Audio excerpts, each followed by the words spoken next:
મારું નામ છે જાદવ પૂજા અને તમે જોઈ રહ્યા છો કચ્છ ભાવી। પાંજરાપોળ વિસ્તારમાં ઘણા સમયથી મંજૂર થયેલ રસ્તાનું કામ શરૂ કરવા બાબતે ડૉક્ટર આંબેડકર યુવા ગ્રુપ દ્વારા ચીફ ઓફિસરને રજૂઆત કરાઈ।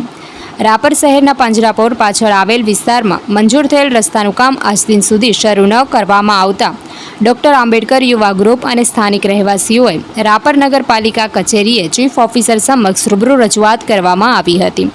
કરાયેલ રજૂઆતમાં જણાવ્યું હતું કે પાંજરાપોળની પાછળ છેલ્લા કેટલાક સમયથી રસ્તાનું કામ બાકી છે। આ રસ્તાનું કામ ઘણા સમય પહેલાં મંજૂર થઈ ગયેલ છે, પણ જે આજ દિન સુધી કામ શરૂ કરવામાં આવ્યું જ નથી, જેથી આ કામ તાત્કાલિક ધોરણે શરૂ કરવામાં આવે તેવી માંગ કરવામાં આવી હતી।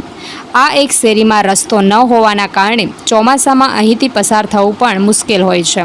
લોકોને ખૂબ જ મુશ્કેલીઓનો સામનો કરવો પડે છે, જેથી ચોમાસા પૂર્વ આ કામ કરવામાં આવે તો લોકોને હાલાકી ન ભોગવવી પડે। અગાઉ પણ અનેકવાર લેખિત મૌખિક રજૂઆતો કરવા છતાંય કોઈ કાર્યવાહી કરવામાં આવી નથી। રજૂઆત બાદ ચીફ ઓફિસર દ્વારા અઠવાડિયાના સમયગાળામાં કામ શરૂ કરાશે તેમ જણાવ્યું હતું।